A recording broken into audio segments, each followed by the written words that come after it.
Pessoal, boa noite. Quinta aula do curso de leitura coletiva de O Capital. Capítulos 10 a 13. Se alguém quiser compartilhar, deixa eu explicar o que aconteceu. Não sei se citar nomes.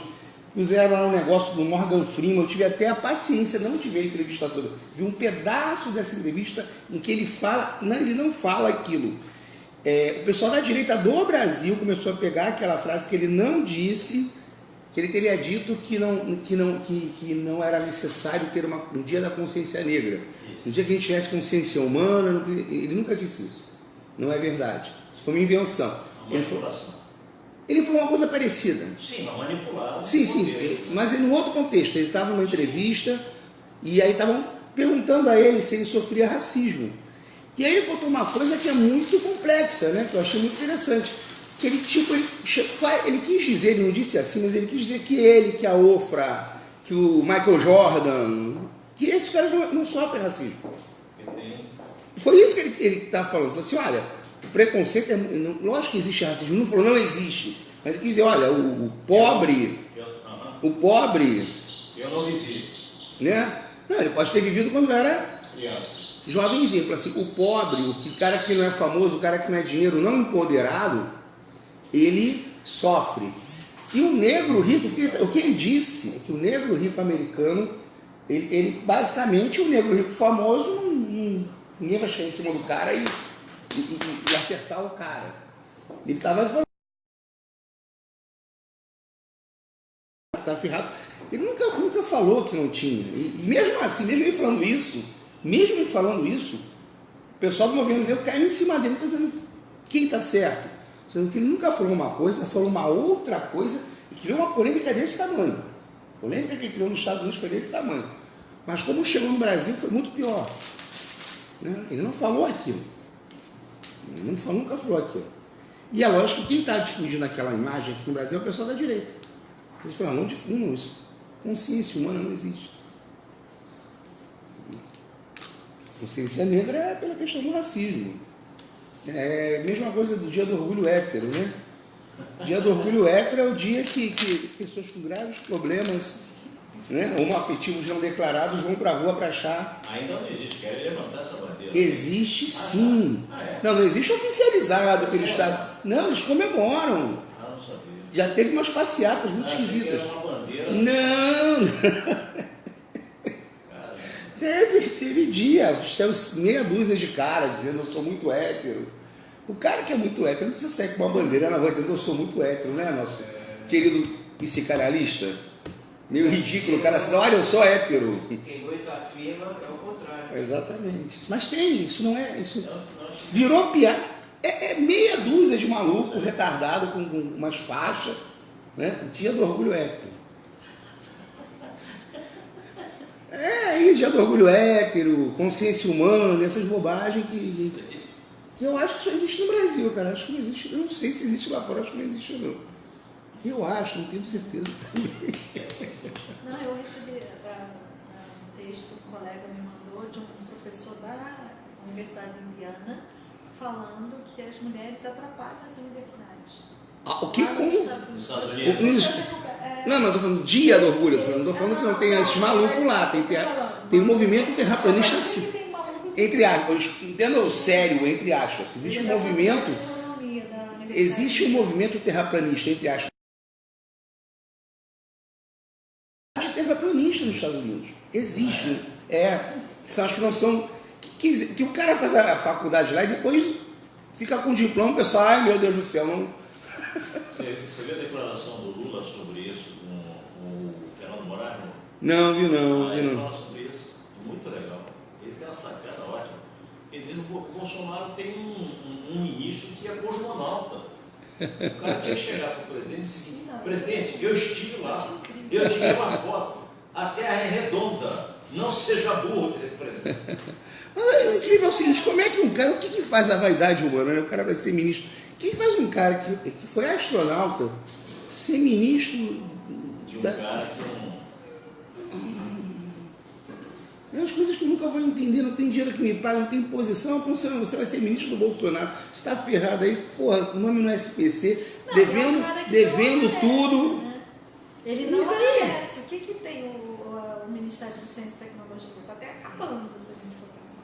Não, na verdade, Imagina. vai falecer de uma unidade de governo que fala sobre ciência. Pois é, não. E tem um cara que é o presidente. Mas você imagina o seguinte, o cara, ou bem ou mal, por pior que ele seja, você chegar a ser astrônomo, você não pode ser um retardado absoluto. Isso. Não é possível. Aí o cara fala, pô, cara, eu já consegui uma glória que é, pô, ser um astronauta de um país de terceiro mundo. Porra, ser ministro não é melhor. Ser ministro não é melhor. Qualquer um pode ser ministro. A Damares é ministra, amor. Né? Qualquer um pode ser ministro. A Damares foi ministra. O Crivella foi ministro nosso, infelizmente. O Crivella foi ministro do Lula. Então qualquer idiota pode ser ministro. Então, não sei, tem umas coisas assim. Só o André, que é psiquiatra e psicanalista, consegue explicar. A gente não consigo entender. O título, eu sou ministro. E Mais tarde assim, ser ministro. o Mangabeira é Unger, que vivia batendo Lula. O Lula chamou ele para ser ministro no dia seguinte, aí love Lula. Mas, vocês não lembram disso? Numa semana ele batendo. Aí o Lula falou, companheiro, venha ser meu ministro extraordinário para os assuntos aleatórios. Na semana seguinte, gênio da raça, a fina flor da cultura do Nordeste. Eu não estou botando ele no mesmo patamar desses caras não, mas mostra bem isso, né? A questão do ego humano. Do ego humano. Né? Isso é bem... E até para não ser nada, essa é a minha preocupação. Mas ele era ministro para nada. Eu lembro que era tipo... O Lula criou uma pasta que era só com Mangabeira. Era só botar o ego do Mangabeira. Administração do ego. Gestão do ego. Ministério da Gestão do Ego. Né? Tipo, a última gestão da CUT, que eu era secretária adjunto de saúde do trabalhador. Eu estava lá. Eu falei, gente, eu só ia para as reuniões. Absolutamente eu era um voto só na CUT. Eu falei, não tinha pasta. Eu estava lá, falei, gente, é mais ou menos isso que era uma Mangabeira Unger. Eu fazia número na executiva da CUT na última gestão. Você não está mais na CUT? Não estou, até pelas disputas internas, mas mesmo antes, quando eu falei, olha, ou eu estou para fazer alguma coisa ou para estar lá só, olha, eu estou na CUT. Gente, o que eu faço aqui afinal? Teve um porquê de eu estar, foi uma eleição que teve uma disputa e coisa e tal, eu vai, tá, beleza, me bota aí. Mas efetivamente eu fiquei 4 anos, tipo, o que eu estou fazendo aqui? É só fazendo um número mesmo. Eu era o Mangabeira Unger da última. Mas não entrei por vaidade, não, entrei por outra questão, era a questão da disputa lá interna. Né? Aí a gente tinha 35%, meu nome foi, mas basicamente eu não fazia nada. Secretário adjunto. O que faz o adjunto? Não faz nada. Secretário adjunto do assessor do tempo. Eu não fazia nada. Mas vamos para a aula, você não vai ficar jogando só fofoca. Mas eu já fui Ascone, a última gestão da CUT eu era Ascone, assessor de porra nenhuma. Não estava lá, mas não estava. Vamos lá. Capítulo 10, o conceito de mais-valia relativo. Vocês viram isso ou não? Chegaram nisso? Não chegaram? Eu tenho uma observação.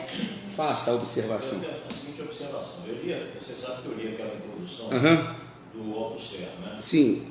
O Althusser levanta a lousa, a obra do Marx e coisa e tal. E uma das coisas que ele diz que eu não concordo, é um texto fácil que quem é teórico, quem é intelectual tem dificuldade, mas o trabalhador tem facilidade.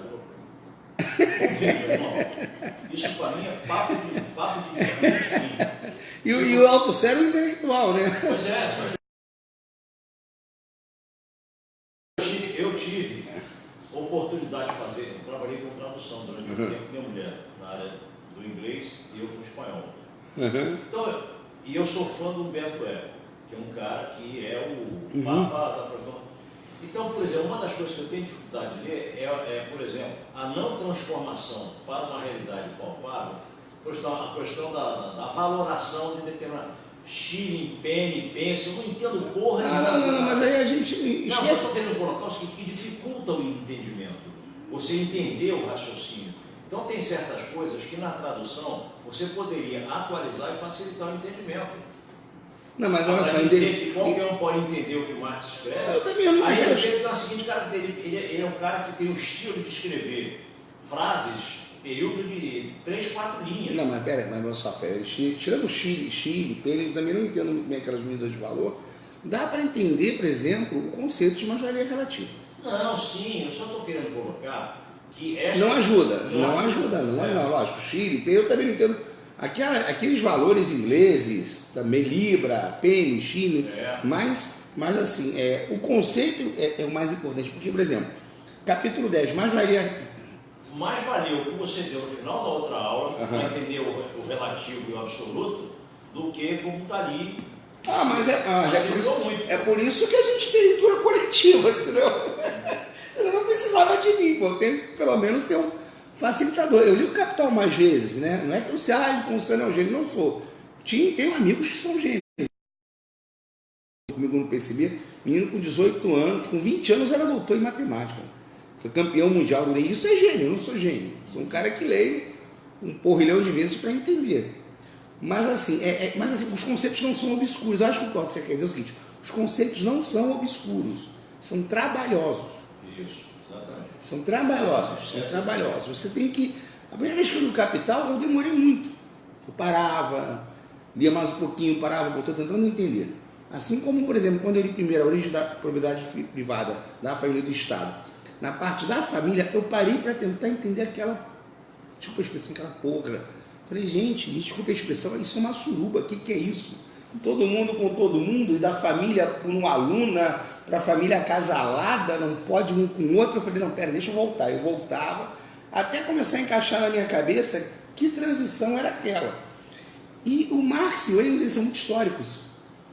Primeiro, porque, por exemplo, o mais valor, eu estou lendo o Grundrisse, né? Porque eu vou dar aula de Grundrisse no outro curso. E acabou sendo bom para mim, porque o Grundrisse na verdade, o Grundrisse, que é manuscrito também, né? O Grundrisse é manuscrito. Ele foi um livro não feito para publicação. É um esboço do Capital. Um plano original que não foi para publicação. E aí, se você for ler, você vai achar até mais complicado. Mas, ao mesmo tempo, ajuda a esclarecer, porque ele trabalha, às vezes, alguns conceitos, eu acho, de maneira até menos didática e mais morosa, né? Por exemplo, ele fala que não é o dinheiro que cria valor, né? É a transformação de um bem em mercadoria, da sociedade em sociedade de mercadorias, que gera a necessidade do dinheiro. Tanto que na sociedade inca não tem dinheiro, mesmo tendo prata e ouro. Nem na cidade inca, nem na cidade maia. Porque eles não produzem mercadorias, eles produzem bens. E essa coisa de diferenciar bem de mercadoria, porque para a gente tudo é mercadoria. Na sociedade egípcia tinha? Mercadoria, olha só. Tinha dinheiro. O que Marx vai dizer?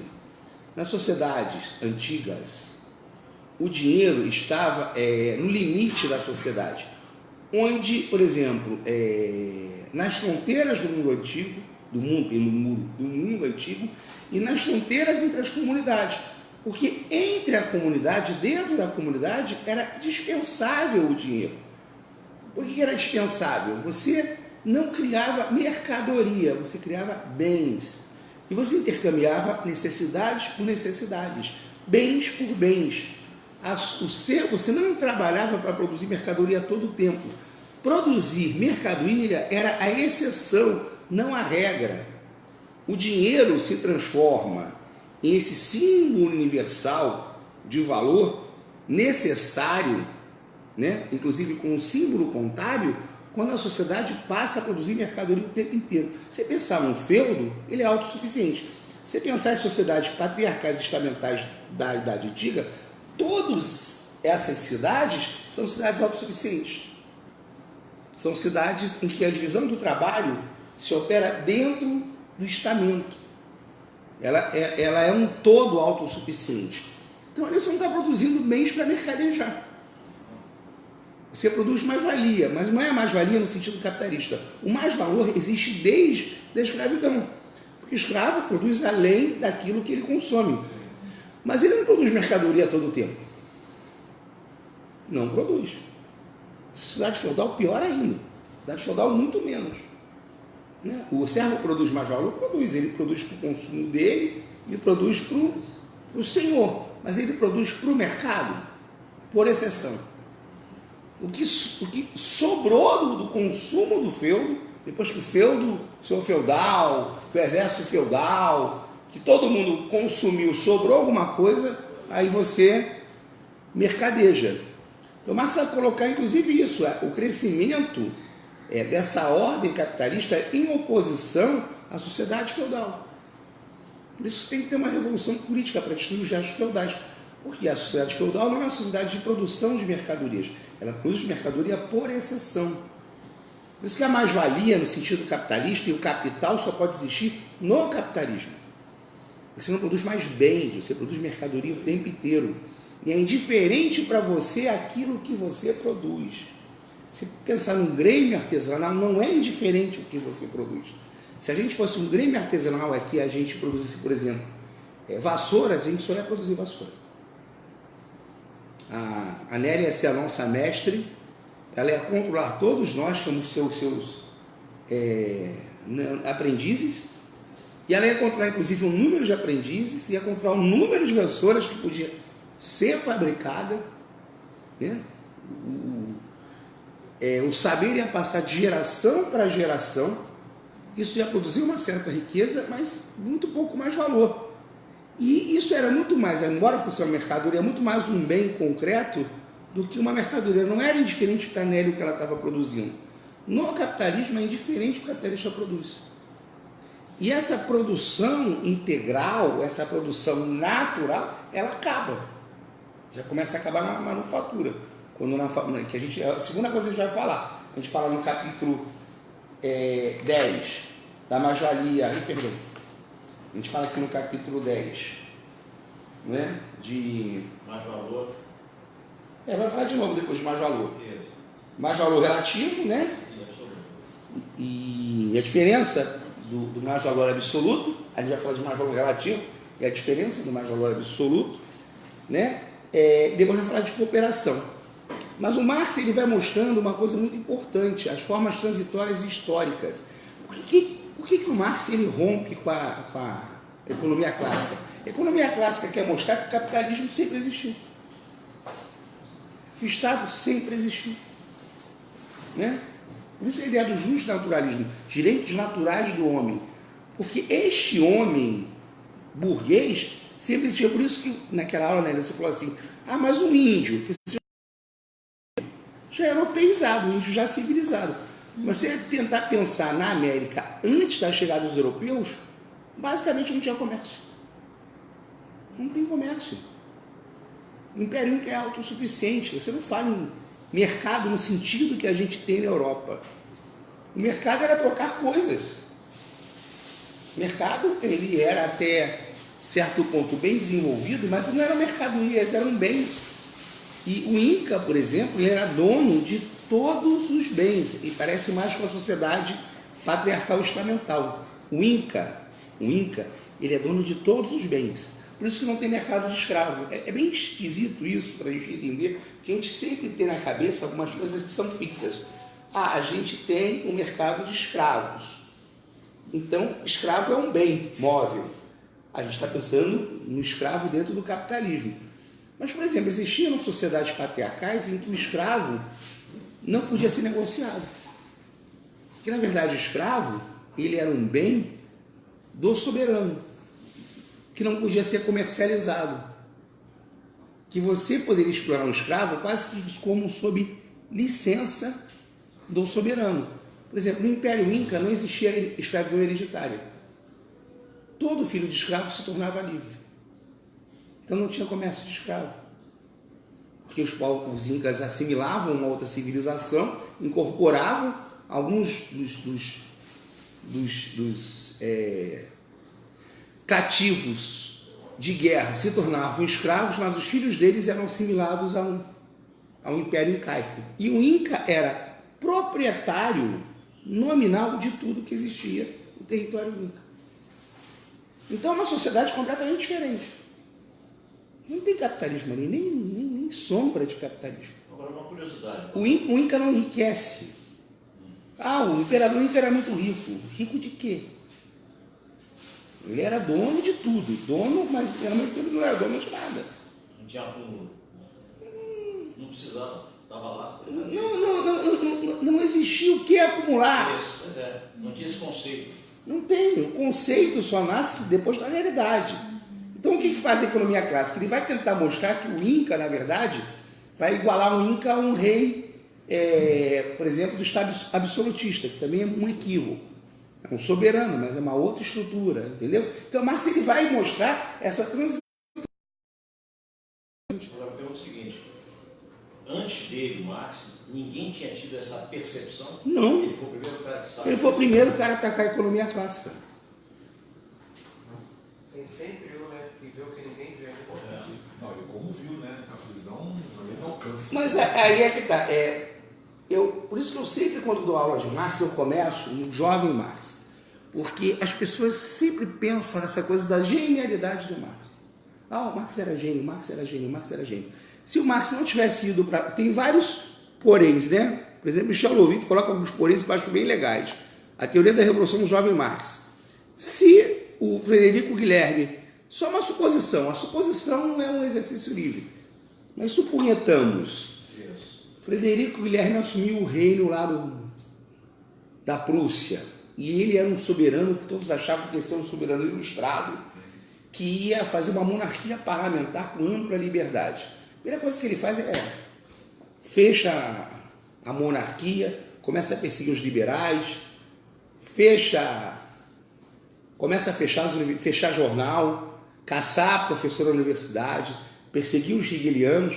Então isso, inclusive, leva à radicalização dos hegelianos e à ruptura do Marx, porque o que acontece ali? Os jovens hegelianos, eles são liberais, eles não são socialistas. Por isso que tem até uma história bem interessante. Quando eu vi pela primeira vez a história de um Marx anticomunista, eu falei, pô, primeira reação que teve, que absurdo! Falseamento Mas o Marx era anticomunista. Sim. Porque o comunismo que ele conhecia era o comunismo, tudo bem, Maria Diana? Era o comunismo jovem hegeliano. Comunismo do amor universal, da fraternidade. Vamos mudar primeiro o homem, que mudando o homem mudaremos o mundo. E o Marx achava aquilo um horror. Né? Gente, isso aí... Né? Com aquela mulher do Bem-vindo Siqueira, resumindo, isso é uma bosta. Então o Marx, esse comunismo aí, ele na verdade não conhecia. Marx era anticomunista, não como Olavo de Carvalho. Marx era anticomunista porque a versão que ele tinha na Alemanha do comunismo era uma versão jovem hegeliana completamente idealizada. Quando Marx sai da Alemanha, que tem toda essa desgraça, né? Os jornais são fechados, os jovens hegelianos são caçados, os irmãos Bauer são perseguidos, o Rouget, todo mundo é perseguido, tem essa diáspora. O Marx vai para a França, já tem um conhecimento mais íntimo com Engels, e ele começa a lidar com o movimento socialista francês, o movimento operário francês, e Engels já tinha a vivência do movimento operário. Em inglês, o movimento alemão, operário alemão era uma merda, era incipiente. Aí o Marx começa a olhar aquilo e fala, bem, tem alguma coisa acontecendo aqui, tanto que ele fala, os alemães fazem revoluções na cabeça. Os alemães fazem na filosofia aquilo que os franceses fazem de fato nas ruas. Então as revoluções dos alemães são todas revoluções imaginárias. Por isso que os alemães dizem, nossa revolução é muito melhor, que a nossa revolução ela como é que se fala? Solidária. Ele diz, não, isso tudo palavreado. Revolução de verdade está acontecendo aqui na França. Ele vai participar da Liga dos Justos, depois Liga dos Comunistas. Aí ele começa a escrever sobre o comunismo. E ele escreve que o comunismo é um movimento real. Um movimento real, que é a ala mais radical do proletariado. E aí ele se torna comunista. Então, e aí no momento que ele se torna comunista, e ele é um cara que é um grande intelectual, ele vai começar a analisar aquelas obras de economia sob outro prisma. Ele vai dizer, bem, isso aqui, qual é o grande problema do Ricardo? Eu não tenho que ler Ricardo? Tenho que ler. Não tenho que ler Adam Smith? Tenho que ler. O Marx só consegue escrever o Capital lendo os caras. É que eles têm muita coisa de verdade, mas eles efetivamente têm posição. Então, como eles têm posição, eles têm que defender que não existe uma ordem melhor, que tudo funciona, lei de Say, lei da oferta e da procura, vivemos no melhor dos mundos. E o Marx vai começar a derrubar isso. Vai derrubar e falar, não tem lei de oferta e da procura coisa nenhuma. O valor das coisas é tempo de trabalho socialmente necessário. E o mercado é caótico. Porque o MDM só existe na circulação ampliada. Porque toda vez que eu vendo uma mercadoria, ela desaparece no consumo. Toda vez que eu vendo uma mercadoria, ela desaparece. Ela não é MDM. Eu tenho que recomeçar. Então, essa circulação não é uma circulação harmoniosa, não é um circuito fechado, não é um todo harmônico. É uma série de compras e vendas disformes, que estão conectadas num mercado que não é um mercado idealizado, pensado, racional, muito pelo contrário. Por isso que ele vai dizer coisas que parecem coisas meio difíceis de entender, do tipo, o trabalho não tem valor, mas todo o valor advém do trabalho. Ah, vou embora. Cadê minha cicuta? Onde tá? Esse cara tá pirado. Ele fala, o trabalho não tem valor, mas todo o valor advém do trabalho. Parei, vou embora. Vou tomar minha cicuta. Não, mas é assim. Sim, porque o trabalho, na verdade, o que tem valor é uma mercadoria chamada homem, a força de trabalho.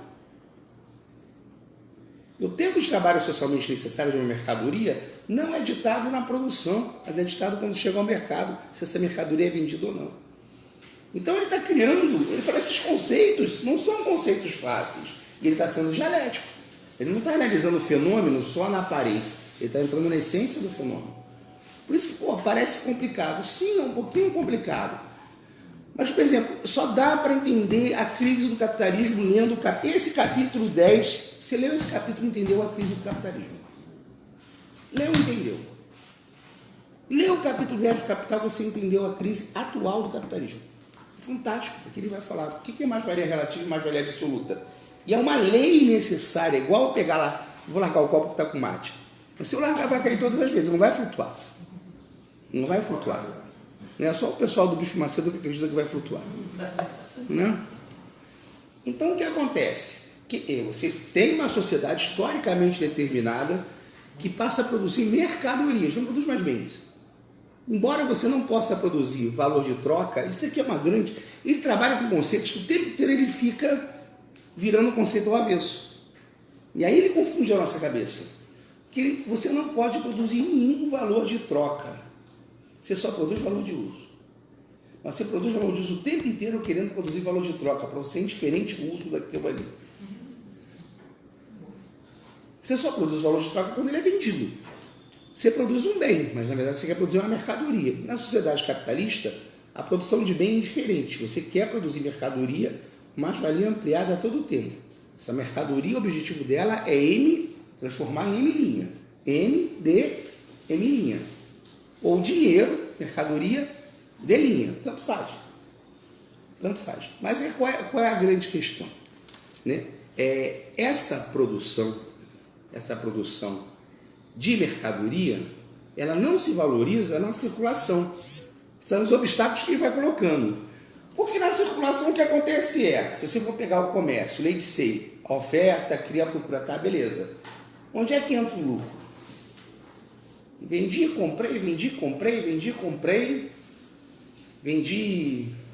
um mate para a Nélia, comprei o livro dela, ganhei porque eu vendi, porque essa é a crença, né? É o senso comum.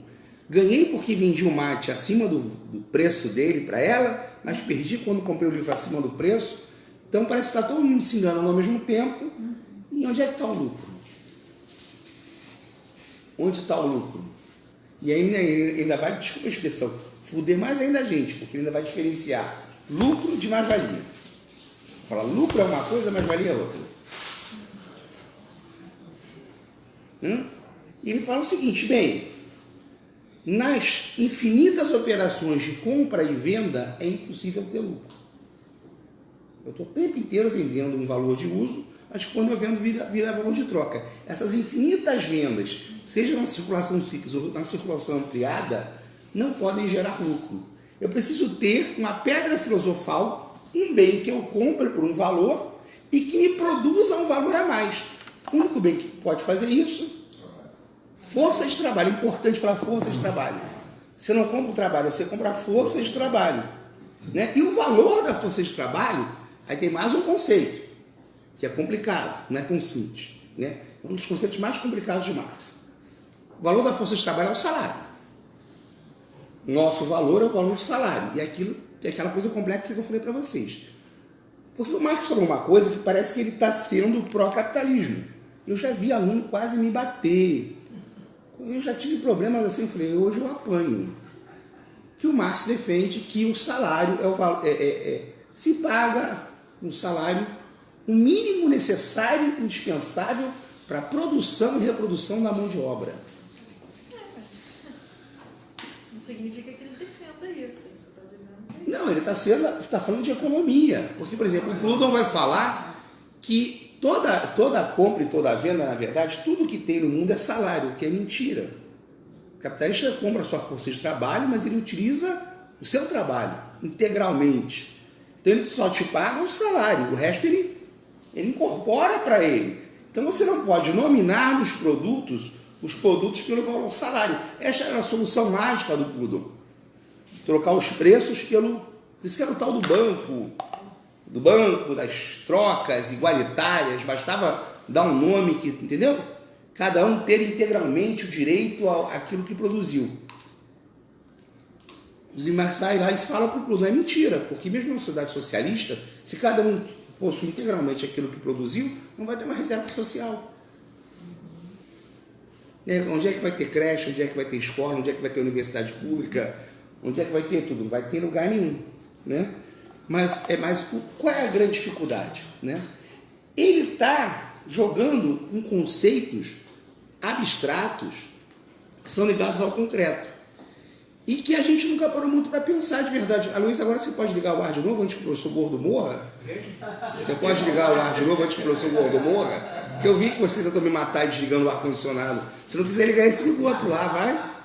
Morte lenta ainda, né? Morte lenta e agônica. Liga o outro lá, vai. Mais prático.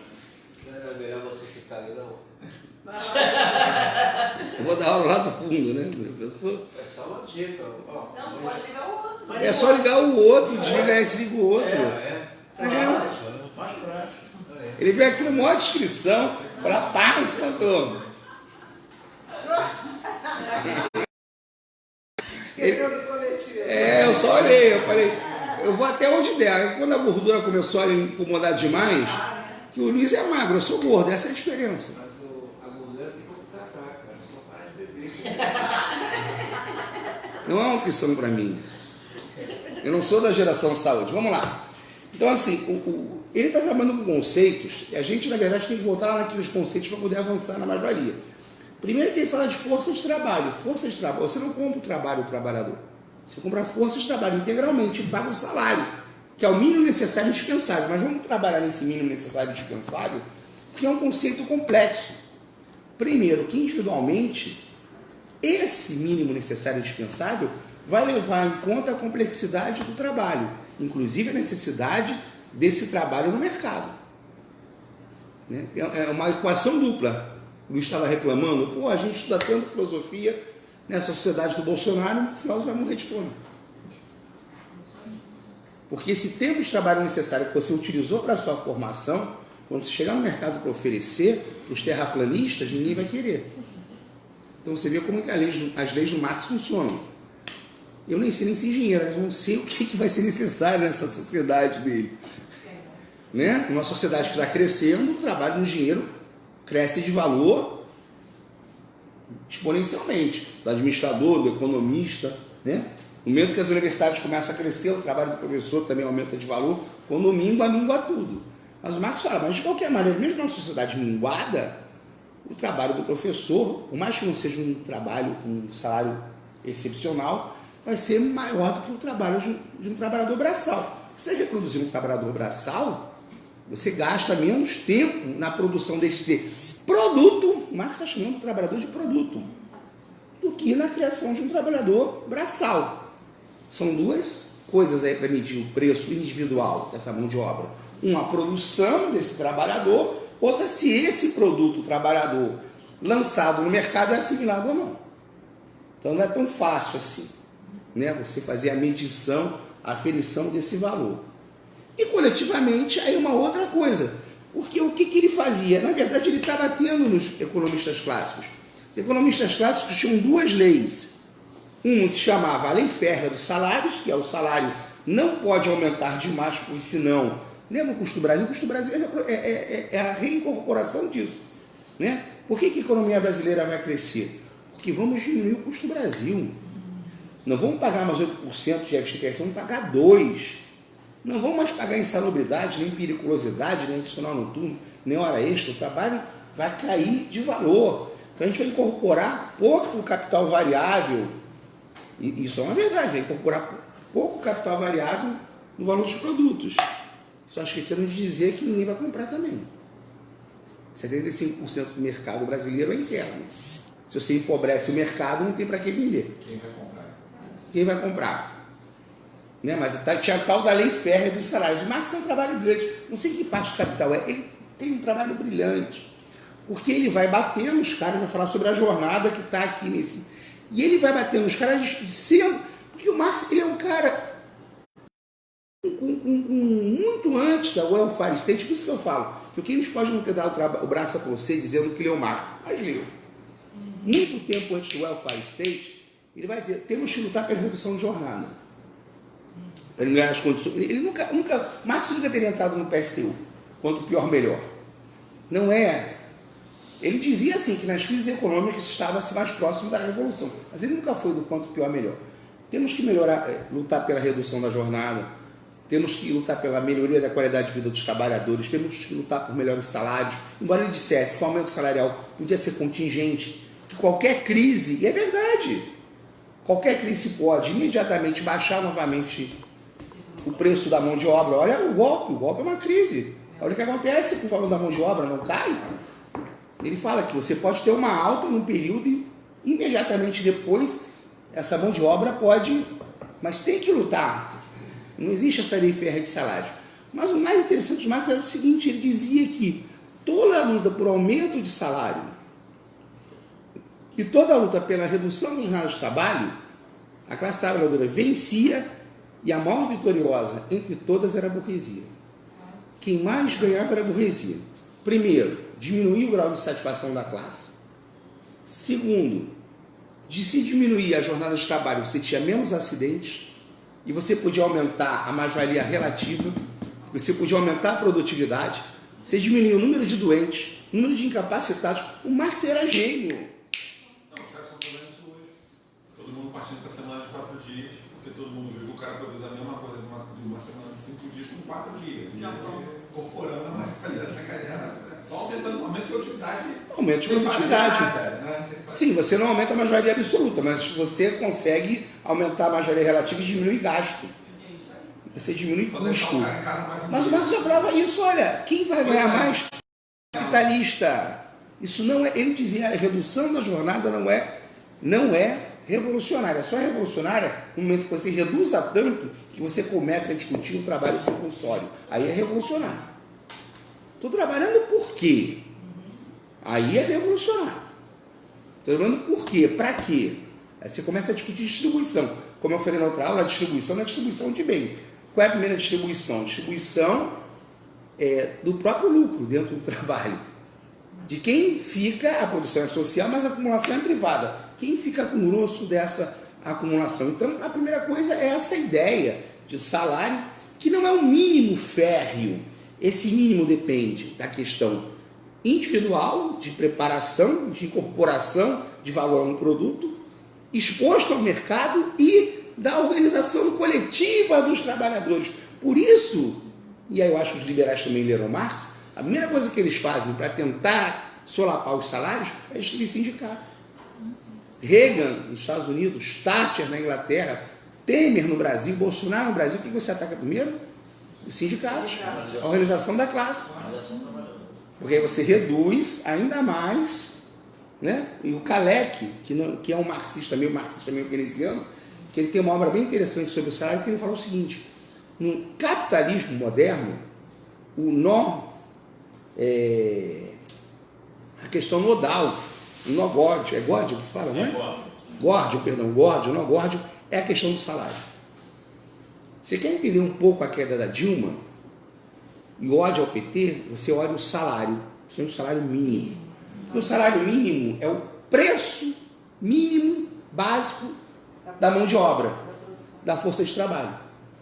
Então a classe inteira capitalista quer detonar isso. Então, mesmo Lula não sendo comunista, mesmo Lula não sendo marxista, revolucionário, ele sempre teve um lado nessa disputa. E foi o lado do trabalhador, da classe trabalhadora. Então, efetivamente, com o PT no poder, essa questão do preço, do salário, qual foi a grande política, e isso de economista até de direita, qual foi a grande política de distribuição de renda do PT no poder? Aumento do salário mínimo. Não foi Bolsa Família. Bolsa Família não promoveu isso, promoveu sair da miséria. Só pode ficar vivo. Sim, quem distribuiu renda foi o salário mínimo. Então, para você aumentar, e aí o aumento da mais-valia absoluta, não é relativa, você diminui o preço da mão de obra, então você está pagando menos por essa mão de obra. Então o trabalhador está trabalhando menos tempo para pagar seu próprio salário, porque seu salário caiu. É uma forma de você aumentar a mais-valia, diminuir o salário diretamente. Diminuir o salário, você trabalha menos tempo para pagar as coisas básicas. O básico também é sempre relativo. Por exemplo, Marx dizia que o salário do francês era maior que o salário do inglês por uma razão muito interessante, muito peculiar, por causa do vinho. Porque o inglês bebe cerveja, o francês bebe vinho, e a classe operária é fundamental para ela o álcool, ela não funciona sem o álcool. Então, sim, sem o álcool ela não funciona. Então o salário do francês tinha que ser maior, porque o francês tinha que consumir o vinho. Por que você está falando desse álcool? Tem que ter álcool, ninguém... O Marx falava que o álcool é tão importante quanto a batata do capitalismo. É a tal da reificação. Mas o cara escapa da realidade. Olha só, força de trabalho, vamos lá. Maria Odila, vamos lá. Essa coisa de ficar bem... Vamos partir para o outro. Vamos primeiro ver. Força de trabalho, valor da força de trabalho, salário até aí foi? Olha só, tá. Não, a gente já vai chegar na hora da cachaça. Mas vamos primeiro isso. Tá bom. Deixa eu fechar essa para passar para outra. Deixa eu entender uma coisa aqui que você falou em termos de valor. A produção de um valor, a produção de alguma coisa, tem o salário da pessoa e depois essa produção vai ser vendida muito maior do que esse salário. Não, vamos falar de valor algo depois. Primeiro a gente vai falar da mais-valia. Primeiro eu só quero que o preço da força de trabalho esteja fixado. Salário. Isso está fixado. Salário, né? Tá, daqui a pouco a gente vai falar de valor. Tá bom. Vamos falar da cachaça primeiro. Aí eu volto pro valor. Eu não estou me incluindo aí. Não, mas é toda a classe. É toda a classe. A Bíblia também é muito importante. A religião. A religião. Porque assim, o que o Marx vai colocar? O Marx faz uma crítica global da sociedade capitalista. Ele vai dizer o seguinte. Sim, mas mais do que isso, vamos tentar entender o processo global. Por que os camponeses foram o bastião da reação durante a Revolução Francesa? Porque é o seguinte, imagina o cara, porque o capitalismo, ele ferrou os camponeses. Você tinha propriedades comunais por toda a Europa. Sim. Você tinha produção comunal, não só feudalismo. Você tinha pastos comuns, você tinha rebanhos comuns, você tinha produção comum, e o camponês, mesmo que tivesse uma choça de madeira miserável, tinha uma casa e um teto em cima e tinha o que comer. A história do capitalismo é a história de expulsão dos servos das suas terras, implantação de pastagem, implantação de grande produção agrícola. Né? Esse camponês, o feudal chega para ele e fala, olha, vamos voltar, né, às panelas de carne do Egito. O capitalismo está acabando com vocês, acredite em nós defendemos vocês. E boa parte desses camponeses foram bucha de canhão da reação contra a Revolução Francesa. Todas as restaurações tiveram... Porque se você for pensar, a nobreza sozinha não quer conseguir fazer restauração. Né? Eles são bucha de canhão dessa restauração. Só que se você for pensar no campesinato, se você for pensar no artesanato, da indústria artesanal, o homem não está cindido, o homem não está partido, não, ainda não é o... Então, a gente vai chegar lá na cachaça, ele ainda não é o cara lá do Chaplin. E o Chaplin, ele pode até nunca ter dito que era comunista, mas aquele é um dos filmes mais comunistas da história. Né? Isso é uma polêmica. Não, mas sem expulso. Não, peraí. O macartismo era igual o Olavo de Carvalho, qualquer um era comunista. Qualquer um era comunista. Se você tivesse cometido adultério, você já era comunista. Não, o macartismo é uma coisa bizarra, porque, por exemplo, se você fosse homossexual, você podia ser acusado de ser comunista. Só que o Hoover era homossexual. Era gay. Que isso é antigo, essa coisa da pátria, família moral é para os outros. Né? Ele era homossexual. E perseguia homossexuais. Né? Coisa bizarra. Isso não é de agora. Mas se você pensar que antes do capitalismo... Se você pensar que antes do capitalismo o trabalhador controla todo o processo de produção, esse trabalhador não está cindido. Ele se vê como alguém, como pessoa, dentro daquela produção. E o próprio artesão. O próprio camponês, servo, ferrado, ele é alguém. O operário, ele é expulso, ele é um camponês expulso, é um vagabundo, sem qualificação, ele é um Zé Ninguém. E ele precisa vender a sua mão de obra livre. Isso Marx fala. A liberdade, a ideia da liberdade é criada no capitalismo. Porque esses homens não são livres, eles são naturalmente presos. Ele vende a sua mão de obra livre para não morrer de fome.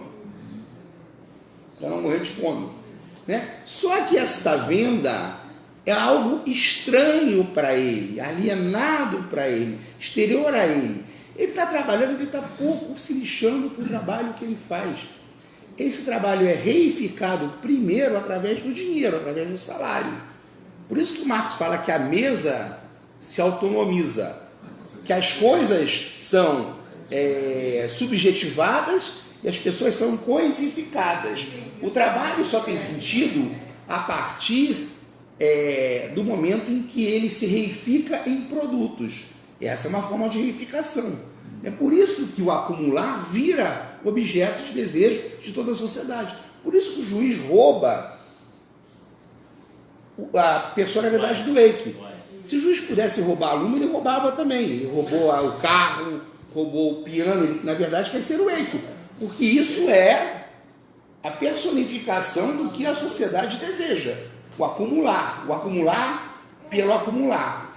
Acumular é para ter, né? Sim, Pra ter e ser através de ter. Sim. Esmaga o ser. Sim, o ser só é tendo. Uma das reificações, o fetichismo na mercadoria, a maior das reificações é essa. Mas há outras reificações, a religião, sim, o sexo, sim, o álcool, tudo são reificações. Você precisa voltar à realidade, você precisa ser alguém. Então, o álcool, você não consegue pensar na classe operária sem o álcool. Então, é algo necessário. Ele está no salário lá. Se não tiver um salário, como é que vai ser? Entendeu por que é necessário? Freud estava certo, hein? De que? Não sei, mas fala o que ele estava certo. Essa questão aí desse fetiche aí, o Freud vai falar uma coisa interessante. As massas, elas precisam do subterfúgio para dar conta do seu sofrimento. Daí a gente vai falar uma coisa interessante na obra dele. Há momentos que o sujeito tem que se permitir essa loucura. Ou é o álcool. Sim, Marx vai falar de reificação. Então o Freud fala assim, olha, para essa psique aguentar esse sofrimento, de vez em quando ele vai ter que ir para uma loucura. Né? Então essa é a questão, um é o álcool, o outro vai para a religião, o outro vai para o futebol. Não, porque... O futebol não, hein? Já arrumou confusão. Vamos acabar com a aula agora. Não é possível, cara. Ninguém respeita a minha religião.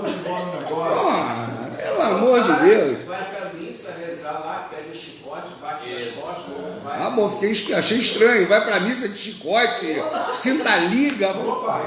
Essa missa é meio esquisita aí, André. Essa missa você me dá o endereço, por favor. Essa você me dá o endereço que eu... Tá acabando com o Freud. Vai passando do limite. Se estivesse filmando isso, era o Patropim, né? Entendeu? A questão do fetiche, valor. A gente, na verdade, está indo e voltando, mas é assim mesmo. Não esquece de chegar no lucro, hein? Você começou pelo lucro e ainda não chegou lá. Mas eu tenho que falar do valor para chegar no lucro. Mas só para não esquecer. Olha só, então a gente já sabe o que é a força de trabalho, né? O salário paga a força de trabalho, mas você compra a força de trabalho, você incorpora o valor integral dela, não o valor que você paga como salário. E essa força de trabalho, eu te compro por R$1.000, você vai ser minha operária, mas você não produz R$1.000 para mim, você produz 5.000. Esses 5.000 eu incorporo a produção. Isso é a mais-valia, mas ainda não é o lucro. Ih, como não? Isso é o lucro? Não, porque olha só, o lucro, a taxa de mais-valia, por exemplo, ela não está ligada ao que já está incorporado no trabalho, que é o capital morto, capital fixo e capital constante. Depois a gente vai falar disso. A taxa de mais-valia tem a ver com o tempo que eu te pago e o tempo que eu não te pago. Isso pode ser em horas, em peças ou em salário. Se eu te pago 1.000 e você me dá 5.000, a minha mais-valia não é de 100%, a minha mais-valia é de 500%, não é isso? É de 500%. Mesmo que nesse livro aqui, que custa R$80, só tenha R$10 de capital variável. Entendeu? Só que o lucro do capitalista, ou pelo menos do industrial, ele, digamos que a composição orgânica é outra. Esse livro custa R$80, mais 40 é de capital constante, capital morto, capital que já foi incorporado, e 40 é de capital variável. Mas eu só te paguei 10, então eu tenho 30 de lucro. Não, esse livro é vendido a 80, mas o comerciante não produz nada. Ele precisa, esse lucro, por exemplo, o livro custou 40, desses 80, 20 fica com o capitalista industrial e 20 com o comerciante. Então a taxa de lucro do capitalista é menor, porque ele tem que dividir essa mais-valia com o governo, através de imposto, com a logística, através da circulação, com o comerciante, através da venda. É por isso que mais-valia e lucro não são a mesma coisa, porque para Marx o comércio não gera mais-valia. O serviço, não, aí é uma outra discussão. Por isso, o comerciante, o dono incorpora uma parte do da mais-valia do cara lá. Sim. Um pedaço da mais-valia. E com esse pedaço da, e não que essa mais-valia, para ele seja tudo lucro. Porque dessa mais-valia que ele incorpora, ele tem que pagar também os custos dele. Porque qual é a ideia de Marx? Eu sou o dono das Americanas, mas eu não produzo nada. Eu preciso de um monte de operário, eu preciso de um monte de trabalhador. Eu pago esses trabalhadores com a mais-valia da indústria. Eu fico com parte dela. Então, você trabalha para mim, Glauco, mas o que ele produz para mim em venda é a mais-valia. O Marx não, porque a venda para ele não produz mais-valia, não produz mais valor. É por isso que é mais complicado, porque a gente acha que mais-valia não. Eu paguei 200 milhões em despesa de salário, tive 600 milhões de lucro, a minha mais-valia vem daí. Mas vai dizer que não, a sua mais-valia vem da soma da mais-valia de tudo que você... Né? Por isso que muitas vezes tem operações... como é que se fala? Casadas. Às vezes tem indústria que já é também, por exemplo, pão de açúcar. Boa parte do que ele vende, ele já produz. Porque aí ele fica com toda a cadeia, ele fica com 100% daquela mais-valia. Fiscaliza tudo. né? Então, por isso que esse conceito de mais-valia no Marx é complicado. Muita gente acha que não. Muita gente acha que se o comércio faz parte da circulação, entra na despesa da indústria, teria que calcular mais-valias colocando tudo. Da forma que você quiser, mas é só para entender que mais-valia e lucro não é a mesma coisa. Então, em tese, a mais-valia, em tese, vai ser sempre superior ao lucro que o cara vai ter. Sempre superior, até porque a mais-valia, por exemplo, vai pagar imposto. Quem paga imposto é o trabalhador, não é o capitalista. É um volume abissal, né? Porque se a gente pensar... Tem que ser um volume abissal. Que nem você falou lá, a loja americana, por exemplo. Cara, os caras, o lucro deles é astronômico, a mais-valia é...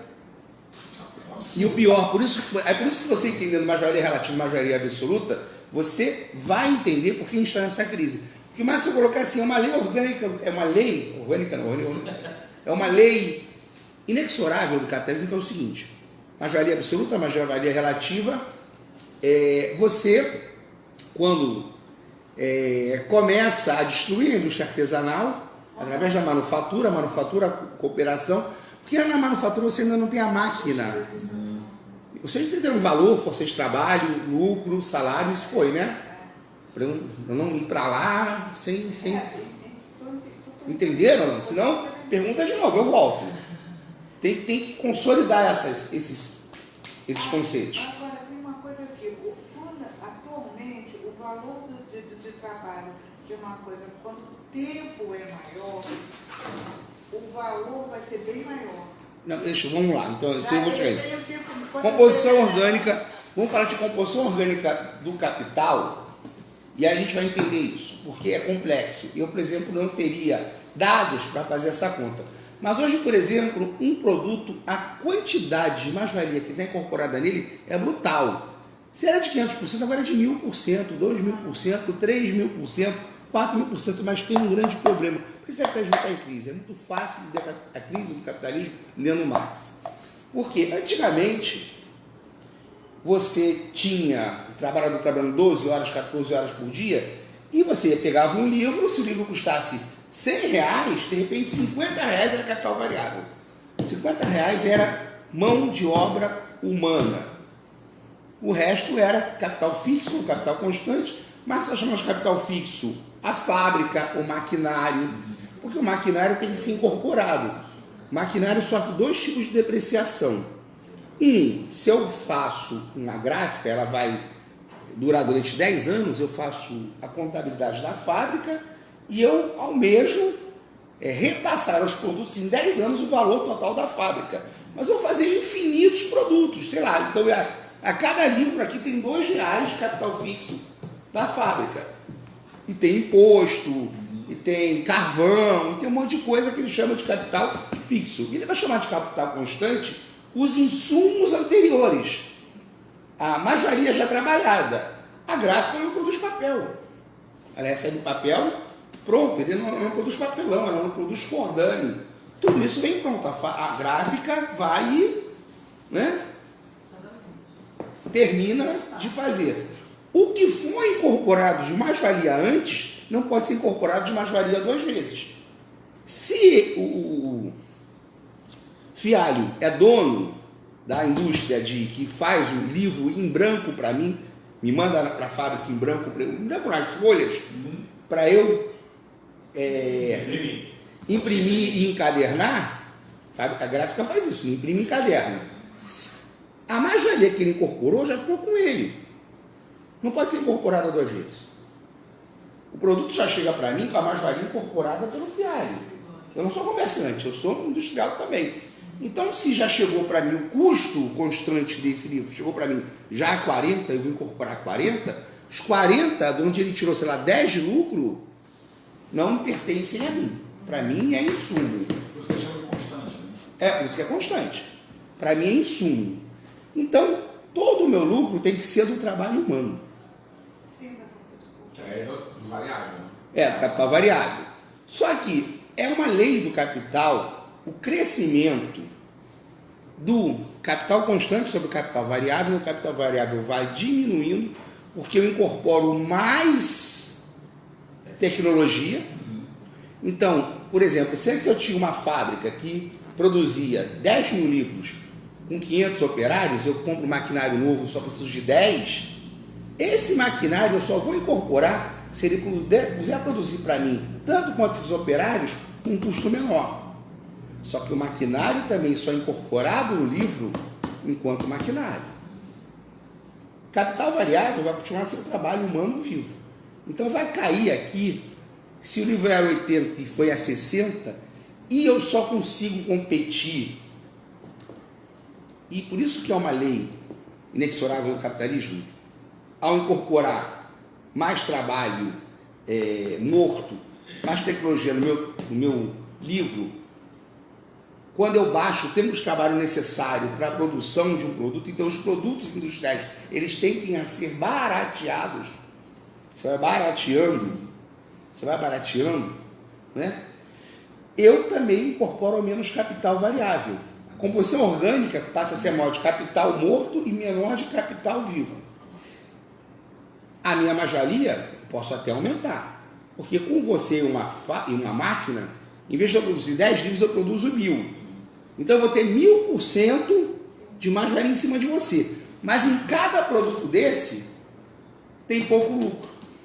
Eu tenho muita mais-valia e tenho pouco lucro em termos de montante. Eu tenho que produzir em grande quantidade, vender em grande quantidade, porque o montante de lucro é pequeno. Beleza, mas eu estou produzindo pra cacete, isso não tem problema. Marx fala que tem um problema. Quem compra? Quando a composição orgânica do capital vai se deteriorando, aumentando o capital morto sobre o capital vivo, produção é consumo. Quem compra? Você tinha 500, agora tem 10. Por que a era de ouro do capitalismo é no Fordismo? Por que a crise é no toyotismo? Não, é gente, né? Gente produzindo. Gente produzindo o consumidor. O Ford não produzia só o carro dele, ele produzia o consumidor do carro dele. Por isso que não tem saída. Marx não é moralista. Marx está falando assim, não, capitalismo não tem saída porque as pessoas, por causa do egoísmo. Por exemplo, qual é o grande erro do Freud, quando ele vai analisar o comunismo? Ele fala, nunca chegaremos ao comunismo porque o ser humano é egoísta. Vai catar um pouquinho, cara. Vai voltar a falar de psicanálise, velho. O ser humano não é bom nem mal. Freud, pelo amor de Deus. Você vai psicanálise é legal, mas, não, beleza. Sabe? Igual o Pelé. Aí fica calado. Uma palavra boa. Não, eu estava lendo um artigo falando sobre o Taylor, e aí os caras, assim, fazendo um desagravo ao Taylor, porque todo mundo, né, eu fiz administração, então, sei, na faculdade, todo mundo ficou horrorizado. Taylor era um caralho, os caras botavam os caras lá igual o chato tem lá. Mas aí o cara no artigo dizendo exatamente o contrário, falou, não, vocês estão olhando pela ótica errada. Estudo de tempos e movimentos é para fazer o cara ser mais produtivo e ficar menos bichado. Mais ou menos. Não, ele não tinha essa preocupação. A questão é a seguinte, olha só, você vai ficar puto com o Marx também.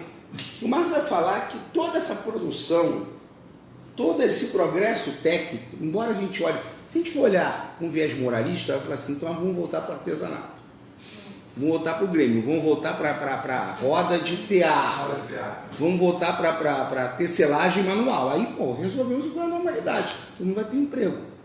E, na verdade, você vai voltar a ser escravo do seu trabalho.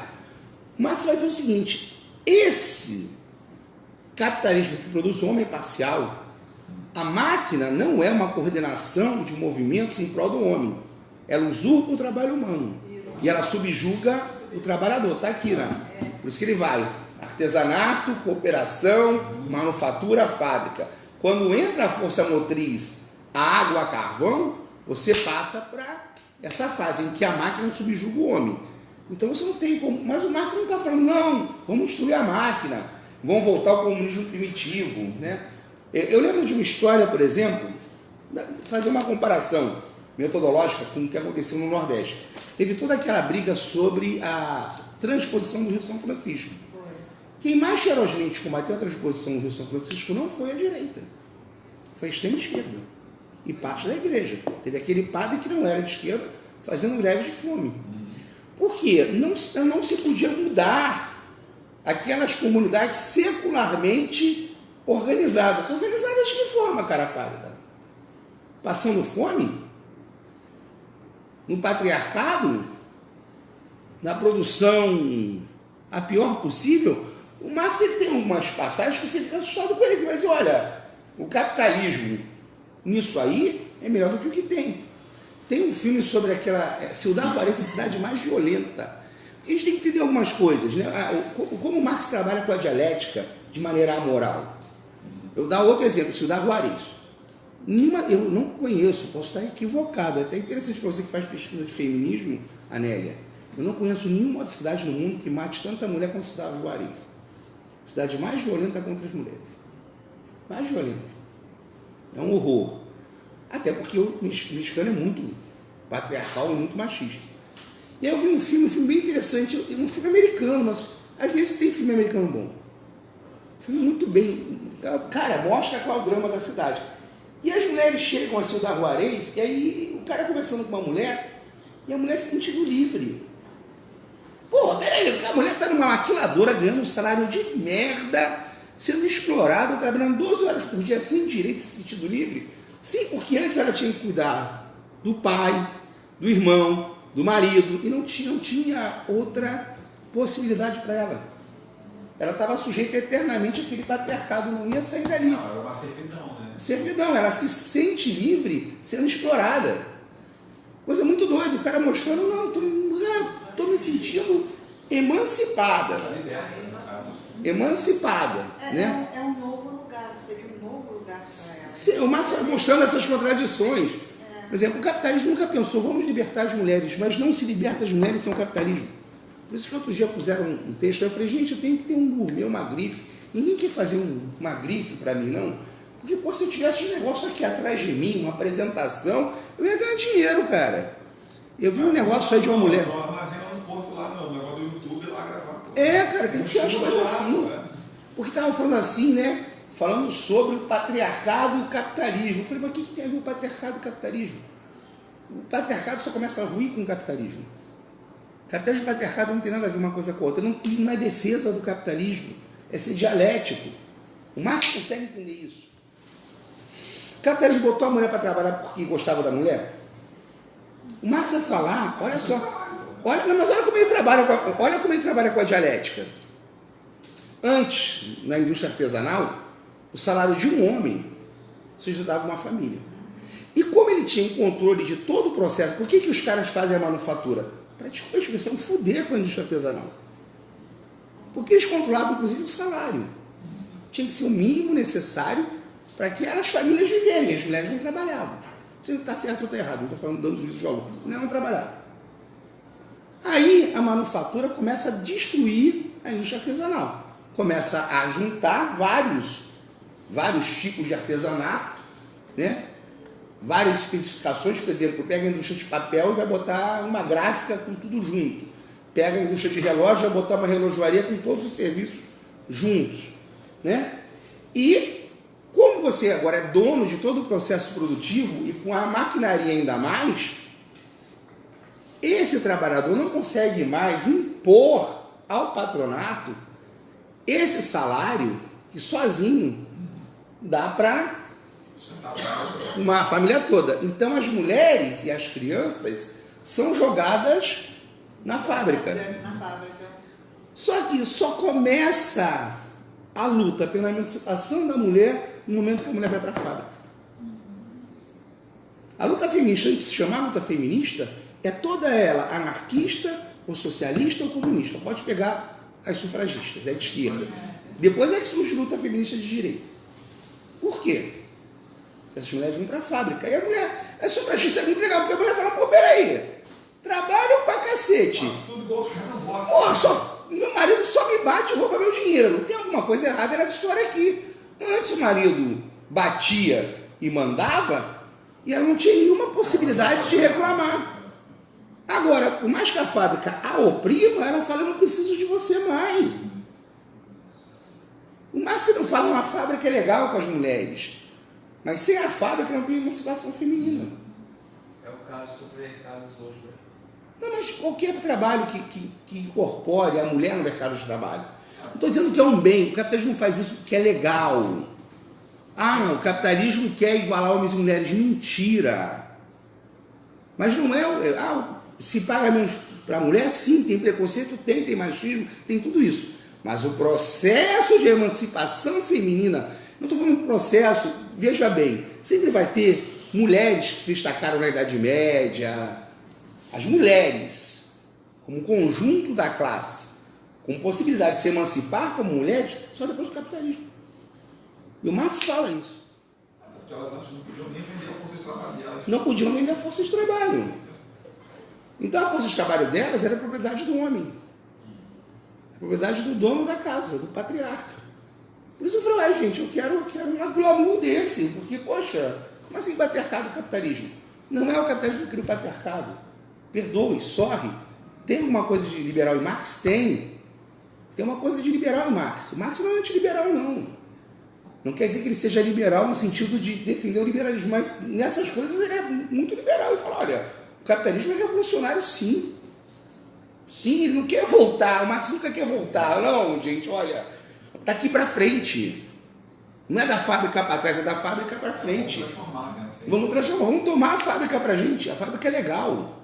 A fábrica pode poupar seu trabalho. Aquela coisa repetitiva, pode tomar, mas para isso a gente tem que tomar a fábrica. Porque quando tiver a mão do capitalista, ele vai usar esse esforço repetitivo para te ferrar. Essa é a sacada do Marx. Mas essa dialética tem que ter, senão a gente fica nessa cantilena. Não, vamos preservar o tipo de trabalho artesanal do interior do Piauí. Pô, como assim, velho? Legal, vamos manter a tradição das serzideiras, das tecideiras, mas será que isso realmente é o objetivo? Vamos eternamente reproduzir uma sociedade em que aquelas mulheres não têm a possibilidade de fazer outra coisa? Estou dizendo que a gente tem que destruir aquele tipo de trabalho, não, e botar todo mundo na miséria, mas a gente não vai dar essa possibilidade de ir para a faculdade e falar assim, não, eu quero ser engenheira, eu quero ser poetisa, eu quero ser professora. Não, você vai ser a vida inteira artesã. Vai ficar nesse arranjo produtivo local aí. Sim, e para a gente poder ir lá ver, nossa, que bonito, estou aqui consumindo, estou aqui como turista, né, tratando o outro como se fosse um animal enjaulado, consumindo e te ajudando, que é essa coisa até perversa, né? A gente nunca viu uma perversidade. Coisa até perversa. Olha, estou mantendo você aqui. Aqui nem os caras fazem aqui, pô, fazer turismo na favela. Sim, mas tem um certo grau disso também. Vamos manter inalterada. Peraí, como assim? Pode até manter, você quer ter salão o resto da vida, beleza. Você não quer ser? Então vamos dar essa possibilidade. Por que você não vai ter essa possibilidade? Por que eu da cidade vou ter e você não vai ter? Então Marx coloca essas questões. É bem interessante, até me perdi, porque agora eu falei de fábrica. Não, mas eu falei de fábrica, falei de cooperação. Falei de fábrica, falei de cooperação. Falei da questão da diferença da manufatura com a fábrica. A manufatura ela ferra com o Grêmio. O Grêmio é o tipo de organização artesão em que você tem um monopólio. E aquele monopólio é daquela organização, daquela cidade, ninguém pode ir contra ele. Só que o capitalismo está se expandindo e o comerciante ele vira escravo desse Grêmio. E ele se torna uma força hostil a esse Grêmio porque ele tem até mais dinheiro que esse Grêmio. Ele está comerciando, por isso que o Marx fala que o capitalismo está, desde o seu nascedouro, né, embebido em sangue sangue, como é que é? Esqueci o outro. Sangue, suor e lágrimas. Não é isso não. Sangue e fogo. Sangue e fogo. Porque o cara está comerciando com escravo, está comerciando com ouro e a prata da América, está cheio de dinheiro, mas ele tem um empecilho para redistribuir os seus produtos. Aquele Grêmio. Então o que ele vai fazer? Ele vai colocar em outros locais, em outras cidades, em outros territórios, manufatura. Ele vai ferrar aqueles empecilhos e desmonopoliza, né? Desmonopoliza. E vai fazer com que o capitalismo cresça. Mas o tiro de morte mesmo no Grêmio, nas cidades que fabricam determinado tipo de produto, só vai ser dado com a máquina a vapor. Porque a máquina a vapor vai fazer com que a produção se expanda não por dezenas, mas por milhares de vezes. Aí você joga, né, um cara com uma máquina de esfiar, fazia trabalho no máximo em 2 máquinas de esfiar, com a força motriz de carvão ou de vapor, isso vai elevar por 100, por 1.000, por 10.000. E aí aquele trabalho, que era um trabalho manual e de controle, deixa de ser manual e passa só de controle. Você, inclusive, pode, em vez de ter uma máquina de fiar, ter 100 controlado por uma pessoa. Então ele vai falar que a fábrica, inclusive, cria o capitalismo de verdade. Porque aí o capitalista assume realmente como a potência que ele é. O capitalismo não é uma coisa, o capitalismo é uma relação. Nem toda relação de mais valor é relação capitalista. Senão toda escravidão. Por isso Marx ele vai fazer o inverso. O que vocês querem tentar falar é que em Roma já tinha capitalismo. É que no feudalismo já tinha capitalismo. É que em qualquer processo de escravidão, de capitalismo, que é uma mentira. Primeiro que não tem capital circulando, como tem agora. Segundo, porque o capital, ele tem uma coisa da escala, Glauco. Você falou uma coisa da escala que é muito importante. O capital tem que ter escala. Embora ele não seja uma coisa, seja uma relação, se você tem uma determinada soma para investir, essa soma só faz sentido ser investida se você conseguir reproduzi-la numa determinada velocidade, numa determinada escala que ela te traga lucro. E essa escala tem que ser uma escala bem ampliada. Por isso que o Marx fala que o capital e o tesouramento são inimigos. Que o tesouramento é a pré-condição para o capitalismo. Mas o tesouramento da antiguidade é inimigo do capitalismo. Que o tesourador não é o capitalista, pelo contrário, embora ele queira sempre fazer crescer o seu capital, ele precisa fazer essa reprodução ampliada, cotidiana e diária. Que é o antitesouramento. Que é o antitesouramento. Você vai concentrando o capital, mas na verdade você não entesoura. Por isso que ele fala que tudo que é só do esboro anual, você pode ter um capital de 10 milhões que amanhã não vale mais nada. Porque como você está nesse processo de circulação ampliada, troca para lá, troca para cá, troca para lá, troca para cá. Deu o caso do Atari, que quebrou.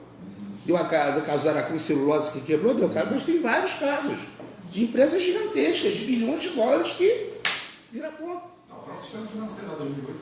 Sim, mas o sistema financeiro... O sistema financeiro porque se fundou na ideia maluca de que dinheiro gera dinheiro. Lucro gera lucro sem intermediação de mão de obra. Até aí foi. Está ajudando a leitura? A Nélia está com mais caras, pode perguntar, Nélia. Está entendendo? As mais caras não baixam. Tá legal, tá legal. Agora eu já entendi até a coisa do tempo menor, do trabalho menor. Porque, na verdade, qual a grande questão do Marx? A mais-valia relativa vai aumentar a mais-valia absoluta. Essa é uma grande maldição para o trabalhador. Por que o trabalhador tem cada vez menos condição de fazer oposição ao capital? É só para você repetir isso, que você falou muito rápido, às vezes. Não, beleza, vamos lá.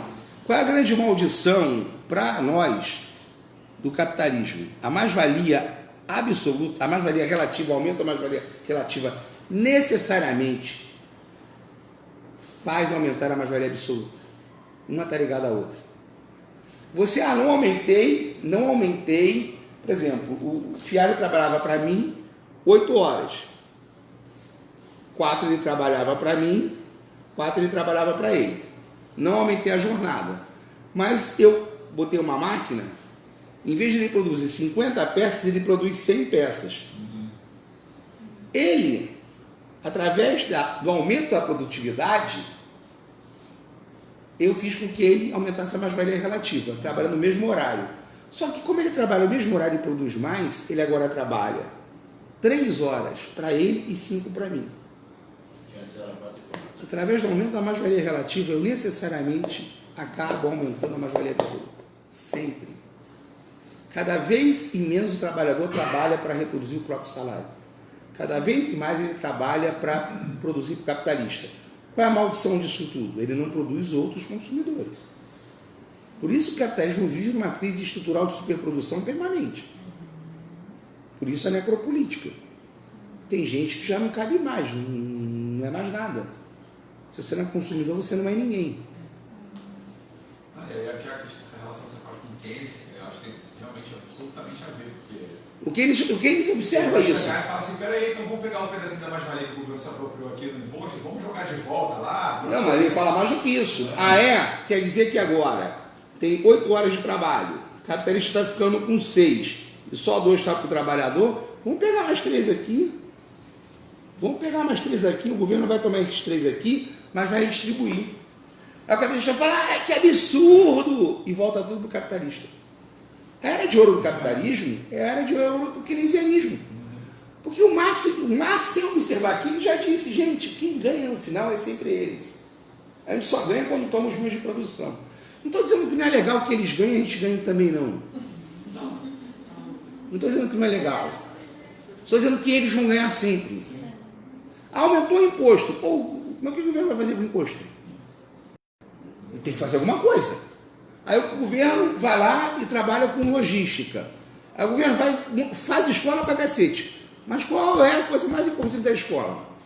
Formar mão de obra. Professor. Ah, sim, professor. Professor faz o quê? Come. Pô, o professor tem que comer.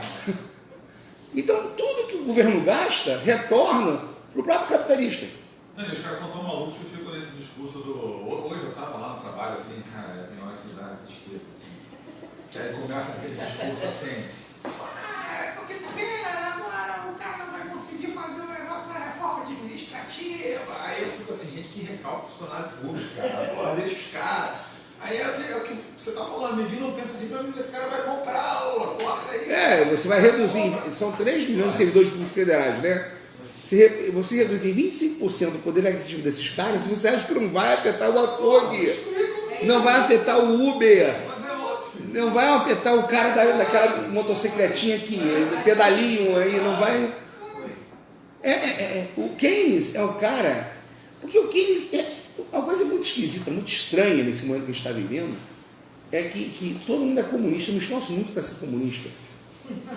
Eu me esforço muito, né? Inclusive, eu vivo brigando com um monte de gente, né? Inclusive, até dentro do PT, quando eles falam, você fica falando de Marx, gente do PT, uma grande quantidade falou, Marx morreu, falando essas bobagens de Marx, né? É muito difícil ser comunista, né? Por várias razões, pela direita, pela parte da esquerda que nem sabe o que é Marx, e até para os marxistas que não leram Marx, fica falando um monte de merda também. Então, pô, me dá um trabalho danado ser marxista. E aí todo mundo vira comunista. Cara, é importantíssimo lembrar que Keynes era anticomunista. Não anticomunista Olavo de Carvalho. Não esse. Não, ele queria salvar o capitalismo. Sim, mas ele era anticomunista mesmo. O Keynes era contra o comunismo. É bom colocar isso. Sim, ele era conservador. Ele era anti-União Soviética. Você não tinha pensado, não, o cara queria transformar a Inglaterra em União Soviética. Não!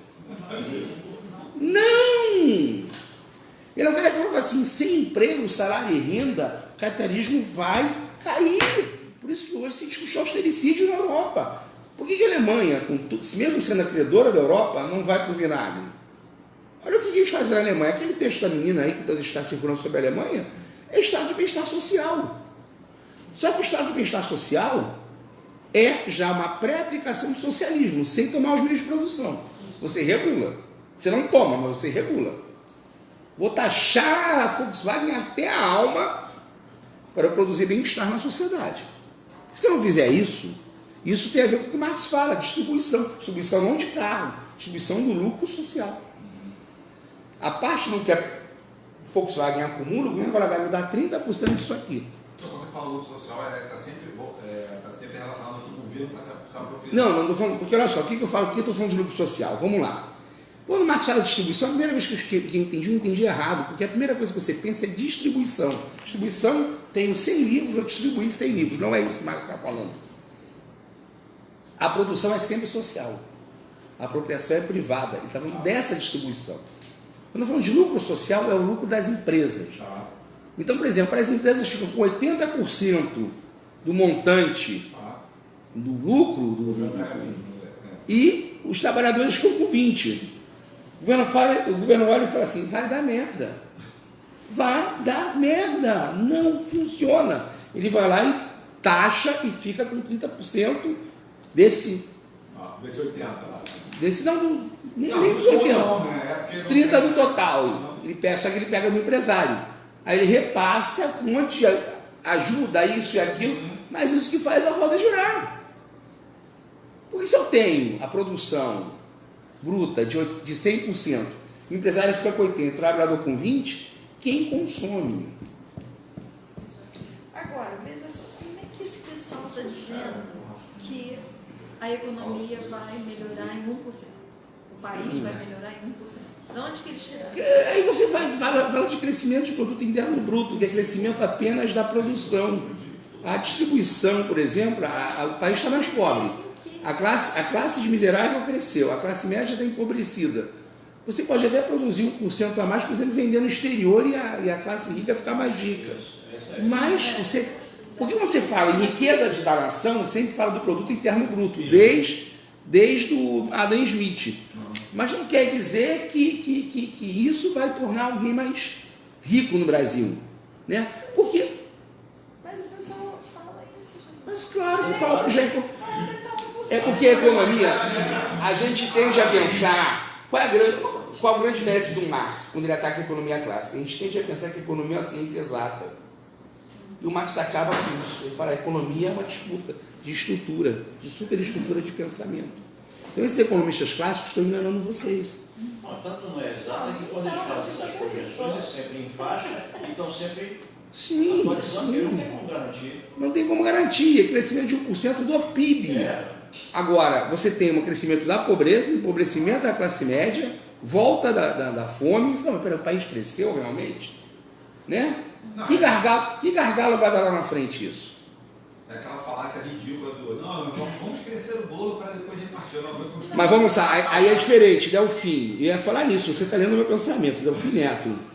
Não, isso é importante pra caramba, mas o Delfim, ele não é um cara tacanho como esses caras. Não é um cara tacanho. Você ainda estava... Porque é um outro momento. Quando eu estava lá na Unicamp, a Unicamp fala uma coisa que... A Existe a Unicamp fala uma coisa que é verdade. Né? Um dos grandes problemas do Brasil foi ter dito a ditadura militar. O Brasil ia crescer 8,5% com ou sem ditadura. As pessoas acham que o Brasil cresceu 8,5% por causa da ditadura. Não. Você estava fazendo a substituição de importação. Você estava implantando a indústria pesada no Brasil. E eles iam implantar do mesmo jeito, porque eles não queriam perder o Brasil lá para a União Soviética. Eles iam implantar do mesmo jeito. Só que você implanta isso com democracia, você pode fazer o bolo crescer dividindo. E aí você cria um mercado consumidor mais equilibrado, você gera um desenvolvimento sustentável.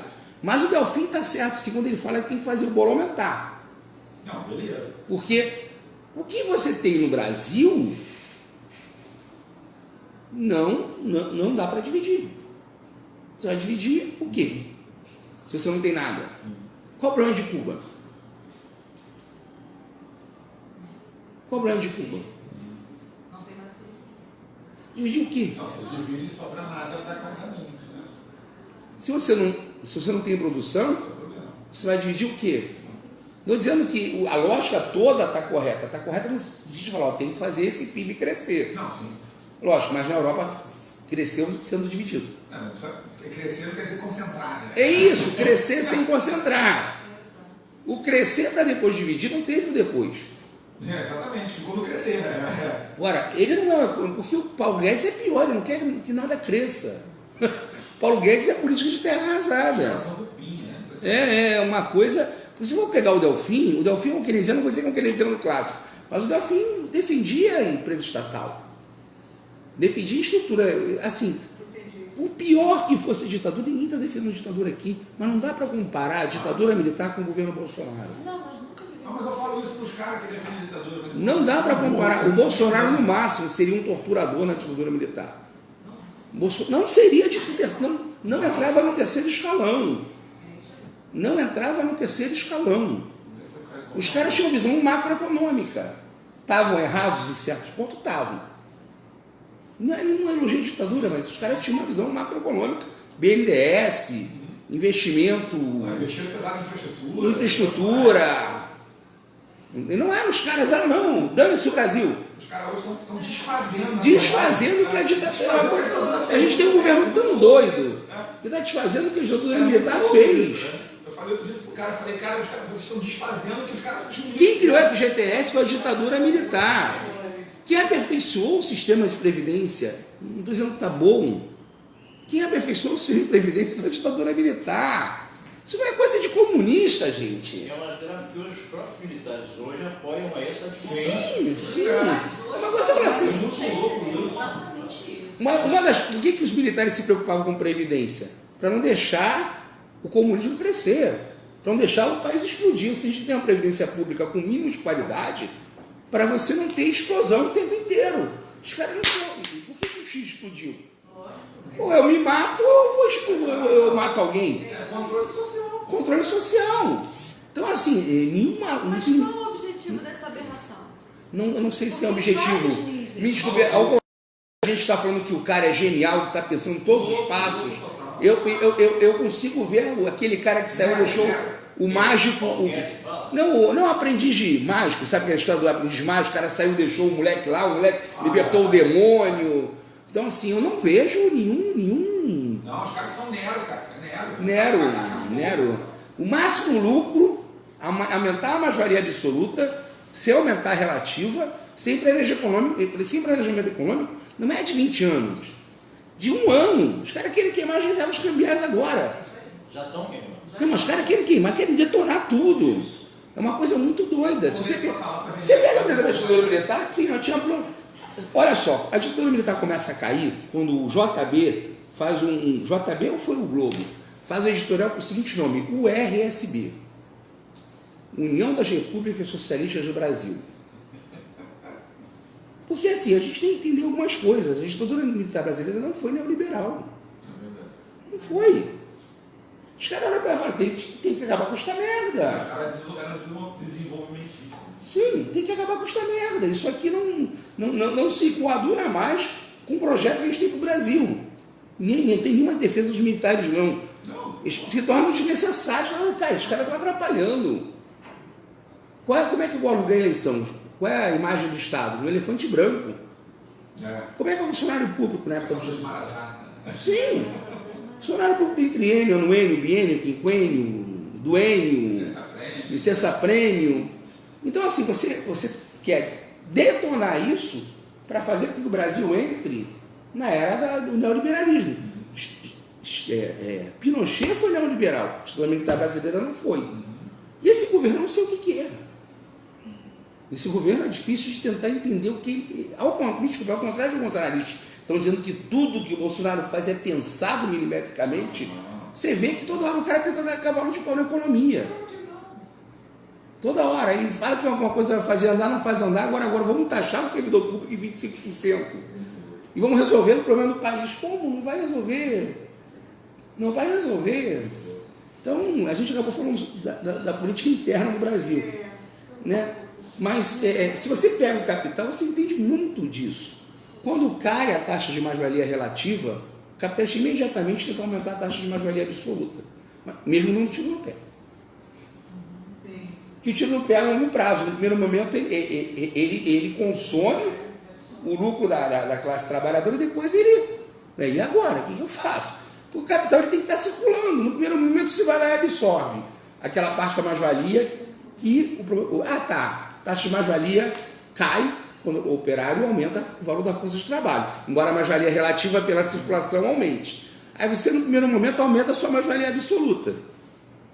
Só que você não consegue mais gerar economia. Então, com o passar do tempo, aquele seu ganho vai se perdendo. Porque o capitalismo não é entesouramento, é circulação. Os caras já estão começando a bater, porque acho que sim, vamos dizer, a crise seria benéfica, então, no primeiro momento, com relação à mais-valia relativa, porque, vamos dizer, vai ter achatamento de salário, que beleza. Sim, mais-valia absoluta. Não se sustenta, né? Não, é na mais-valia absoluta. Você aumenta, na verdade, a absoluta. Você aumenta a exploração brutal do trabalhador. Mas por que a mais-valia relativa cai? Porque por mais que você continue produzindo na mesma velocidade, como você não consegue vender, você tem uma fábrica que fabrica pra cacete. Você tem que aumentar a escala cada vez mais. Aumentar a escala. Só que se você não produção é consumo. Se eu estou produzindo e ninguém está consumindo, aquela mais-valia absoluta que eu cresci e achei que ia ganhar, né, ela não se perfaz. Ela fica só na administração, aumentei minha mais-valia absoluta, não consegui vender. Estou pagando pior para o fialho, mas daqui a pouco não consigo nem pagar o salário do fialho. Mas os caras já estão abordando. Eu vi teve um evento que a XP fez agora, acho que semana passada, tinham 2 gestores de fundo lá, fundo grande, né? E o comentário dos caras foi assim, A economia está um lixo, a economia está patinando, a economia está andando de lado, o PIB não vai crescer, a gente está pessimista, então ninguém está acordando, porque os caras estão esperando assim, cadê a medida anticíclica que ninguém faz, né? Assim, agora, meu amigo, não tem cíclica não, segura a mão daí. Não, mas eles são culpados. Vocês não queriam isso? Eles são culpados. Agora, Como eles têm pressupostos, e teóricos equivocados, quando vem a tempestade, eles só avisam quando já está chovendo. A gente falou que ia chover há muito tempo atrás. Foi até aquele cara que ia ser ministro da Economia, o primeiro que alertou, com o nome dele mesmo, tem uma entrevista do Mercado que foi broxante. Esqueci o cara que, acho que se o Amoedo ou se o Serra não, o Alckmin fosse eleito, ia ser o... o Pécio. Não, foi um outro, esqueci, um famosão. Um que ia ser ministro da Economia, ou ministro da Fazenda, esqueci o nome dele. Do Alckmin era o Pécio da vida, né? Eu acho que do Amoedo, então, que já é um que... Cara, ele chegou e falou, ó, tá... Galera do ruim. Não vai crescer, eu tô sendo otimista. Mas os caras estão repetindo agora, repetidamente, falando do pessimismo. Sim, mas aí você não consegue entender isso se tudo que o neoliberalismo mandou ser feito foi feito. Reduziu o tamanho do Estado, congelou o salário do servidor público, reduziu os benefícios da Previdência, parou de investir no Estado, o Estado parou de investir na economia e deu tudo errado, então os pressupostos estão errados. Então você tem que fazer o quê? O contrário. Porque assim, o Keynes é dialético pra cacete, eu não sou keynesiano. Por isso que eu falo que Keynes leu Marx. Qual é a famosa história? A conta aí, a conta do investimento. O que faz a economia produzir? A taxa aí. Só que a taxa aí é um empresário. Está ligado à expectativa e à confiança do empresário. Isso não existe, isso é uma mentira. Aí o que eles falam? Bem, essa porra dessa taxa aí não funciona.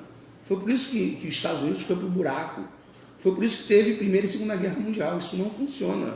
Quando a taxa aí está ruim e aumentam os gastos e aumenta o déficit, aí o que fala o economista neoliberal? Então tem que cortar. Se aumentou o déficit, você tem que cortar para diminuir o déficit. É o que você faz, freia a economia, o déficit aumenta. É o que acontece o tempo inteiro. O Bolsonaro vai cortando, a arrecadação cai. O que o Keynes falava? Você tem que aumentar o gasto, aumentar o déficit, o governo tem que ser o indutor da economia, a taxa aí tem que ser investida pelo governo. Os caras, você é maluco? Não. Através disso, que você vai arrecadar lá na frente para cobrir esse déficit. Você tem uma ideia, né? O Hitler, o nazista, é um comunista falando do Hitler. Quem tirou a Alemanha da crise não foi o Hitler. Foi Jalmar, que é o nome do ministro, né? Que era um cara social-democrata. Ministro do Hitler. Mas como é que ele tirou? Foi matando judeu? Foi fazendo guerra? Não. Título de execução forçada. A Alemanha ferrada, primeiro, lógico, ele parou de pagar a indenização de guerra, né? Porque no Brasil é o único país que tem um nazista que não é nacionalista. O Brasil é tão fodido, mas tão fodido, temos um presidente nazista que não é nacionalista. É uma aberração. Só no Brasil nós temos um nazista que não é nacionalista. É o primeiro nazista brasileiro, Bento Carneiro, nazista brasileiro. Então vamos parar de pagar indenização. O cara é um militar defensor do Trump. Sei lá o quê. O problema é que não é só ele, não. É ele, o Helena, esses caras todos, Vila Rose, esses caras todos. Mas vamos lá. Pelo menos a ideia de pátria, assim, né? A Alemanha parou de pagar a indenização de guerra, então diminuiu um pouco o déficit. Mas aquilo não adiantava, tinha que fazer a economia andar. Aí, lógico, que a gente estava numa sociedade autoritária, não era uma democracia. Ele chamou os empresários e falou assim, olha, eu vou criar aqui um fundo, né, vou emitir título de dívida pública, mas o Estado já está devendo até a alma. Eu chamo o Fialho, que é empresário, e falei, Fialho, você vai fazer uma obra aqui para o governo alemão, essa obra vale 200 milhões, mas eu não tenho como te pagar, não. Eu vou emitir um título aqui de dívida de execução forçada de 200 milhões, tu vai fazer essa obra. Só que qual era a possibilidade do Fialho não fazer essa obra? Ele quer viver. Aí ele ia fazer a obra, mas ele tinha crédito do governo. Ele chegava nos bancos alemães e trocava. Só que o Fialho ia fazer a obra, tinha que contratar um monte de operário. Os operários tinham emprego. O operário tinha emprego, o açougueiro vendia carne, o padeiro vendia pão, e aí a economia começa a andar. Na verdade, o nazismo tira a Alemanha da crise econômica através de conceitos keynesianos. Não é conceito nazismo, não é matando ninguém. Não tem nada a ver. Não, nada, só gasta dinheiro. Não, sim, é só para a gente tentar entender que não foi. Não, então eles aumentam o déficit. Mas como assim? Você está na crise e vai aumentar o déficit? Uma coisa é você aumentar títulos de dívida pública através de emissão creditícia especulativa, porque aí não adianta. Só trabalhar financeiro. Só trabalhar financeiro. Agora, se eu vou e falo, olha, eu vou emitir esse crédito aqui, mas tu vai investir, Vai vinculado, aí tudo bem. Qual foi o grande Dilma? Quando ele deu aquele puxou o freio de mão da economia. Ela começa a fazer a desoneração fiscal sem contrapartida. Tinha que estar amarrado, eu vou desonerar a sua empresa, mas você vai contratar mais 50 mil trabalhadores e vai assinar aqui. Senão, você vai devolver tudo isso do governo. Você chega para o empresário, desonera ele, não adianta, o empresário é sujeito do mal, é ser do mal, é tudo pacto com o demônio. Desonerou, ele colocou no mercado financeiro. Ele não investiu em nada. Eu trabalhava numa empresa aqui que o cara tem um benefício fiscal do CMS aqui do Rio, um dos trocentos que tem. E é exatamente isso que você falou, exatamente isso. Ele enfia no mercado financeiro. O cara bota no bolso, A literalmente. Dilma fala que se arrependeu, ela chegou a ser ingênua. Mas você está com o país em crise, você desonera os ricos, achando que os ricos vão. O Lula desonerou os pobres. A Dilma, naquele momento, cometeu um equívoco, desonerou os ricos. Você acha que o empresário vai investir na gente? Nunca. Vai investir sim, tá, beleza. Fialho é o grande empresário, vamos assinar aqui um compromisso de desoneração fiscal. Você não vai demitir ninguém durante um ano. Se demitir, você vai pagar essa porra toda dobrada e tu vai investir mais tanto. Ah, então eu não quero, então o problema é seu. Promessa não. Promessa não. Entendeu? Beleza, gente. Eu acho que eu fugi um pouco do que era a aula, mas foi mais para explicar. Ficou. Não, é bom trazer para A gente falou de cooperação, falou de grande indústria, falou que a indústria ela não amplia as potencialidades do trabalhador, pelo contrário, ela usurpa as funções do trabalho, então ela oprime ainda mais o trabalhador. Isso é muito importante, né? Essa passagem do artesanato, do grêmio, do monopólio, primeiro para a manufatura, depois para a grande indústria. A grande indústria é o capitalismo em sua expressão maior. O capitalismo não é uma relação, não é uma coisa, é uma relação.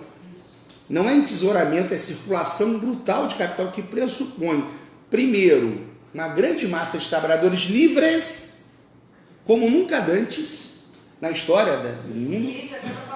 Livre não importa, mas é trabalhador livre.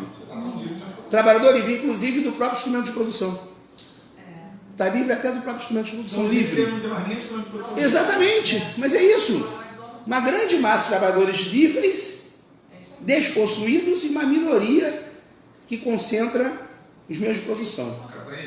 E que precisa produzir em grande escala. E aí você tem um circuito de circulação simples ampliada. O capitalismo não é entesouramento, embora seja acumulação. O Marx vai diferenciar isso. A acumulação de entesouramento. O entesouramento não serve ao capitalismo. O entesouramento é anticapitalista. Mas a acumulação é uma fase também. Não, a acumulação é o próprio processo. Mas não pode ficar Ele nisso. existe um tal. Não, é isso. Tanto que quando não há acumulação da crise. Qual é o grande problema lá da queda da Bolsa de Nova York? Exatamente isso. Chega um momento que aquela acumulação é falsa. Na verdade, hoje a gente tem uma concentração inaudita na história da humanidade. É 1% controlando 90%. Acumulação só. Né? O problema é que assim, a acumulação é de 1% de 90% e tem que se reproduzir continuadamente. O problema é que quando você acumula 1% a riqueza, 90% da riqueza, como é que você consegue fazer essa reprodução ampliada da mais-valia? Essa é a contradição. Então, o Marx não é moralista, ele não fala assim, o capitalismo é ruim. Ele não fala isso, ele fala, olha, chega uma hora que a conta não fecha. Tipo o Vasco da Gama, entendeu? A conta não fecha, tem que fazer uma provocação. A conta não fecha, entendeu? A conta não fecha. Tá cheio de gato. Eu acho que a gente não pode falar de times que eram da era do patriarcado, da era do feudalismo. Eu acho que a gente deve falar das coisas da modernidade. Pelo amor? Ficamos por aqui? Voltar não. Ficamos por